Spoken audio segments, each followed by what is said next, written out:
Church నుంచి Christmas కు సంబంధించిన మరిన్ని డీటెయిల్స్ ను మా ప్రతినిధి మల్లికార్జున అందిస్తారు. మల్లికార్జున చెప్పండి, ప్రెజెంట్ అక్కడ క్రిస్మస్ వేడుకలు ఎలా జరుగుతున్నాయి, ఇక విశ్వాసులు ఎంతమంది వచ్చారు, అక్కడ అప్డేట్స్ ఏంటి? ప్రతాజ్ ఈరోజు క్రిస్మస్ కావడంతో కూడా ఈ కొండపైకి కూడా భక్తులు అధిక సంఖ్యలో తరలి వస్తున్నారు. వేలాదిగా ఇటు తరలి వస్తున్నారు. ఇప్పుడు మనం ఉన్నది ఇది మెయిన్ గేట్. ఈ మెయిన్ గేట్ నుంచి కూడా ఈ కనిపిస్తున్న ఏదైతే కొండ ఉంటుందో దీన్ని గుణదల కొండ అంటారు. ఈ గుణదల కొండపై కూడా మేరీమాత కొలువుదీరి ఉంటుంది. తర్వాత యేసు ప్రభు కూడా కొలువుదీరి ఉంటారు.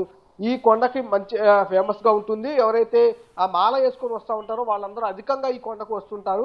యేసు ప్రభు మాల వేసుకొని, అలాగే మేరీమాత మాల వేసుకొని కూడా అధికంగా వస్తుంటారు. ఈ రోజు క్రిస్మస్ కావడంతో ఇంకా అధికంగా పెరిగే అవకాశం కనిపిస్తుంది. ఉదయం 4 గంటల నుంచి 5 గంటల నుంచి కూడా మేరీమాత దర్శనానికి కూడా వెళ్తున్న పరిస్థితి చూడవచ్చు. అయితే ఈ రోజు క్రిస్మస్ కావడంతో నిన్న రోజే ప్రార్థనలు అన్నిటికి కూడా ఏర్పాటు చేశారు. గత నెల రోజుల నుంచి కూడా సెమీ క్రిస్మస్ వేడుకలను నిర్వహిస్తూ వస్తూ ఉంటారు. ఈ రోజు మెయిన్ క్రిస్మస్ కాబట్టి ఈ రోజు ఇంకా అధికంగా కూడా భక్తులు చర్చిల్లో పాల్గొంటూ ఉంటారు, ప్రార్థనలు చేసుకుంటూ ఉంటారు.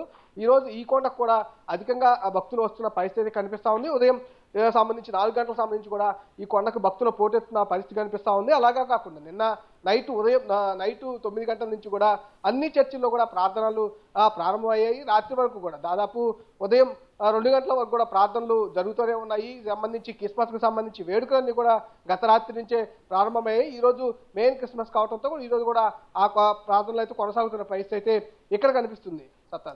Right, thank you Mallikarjuna.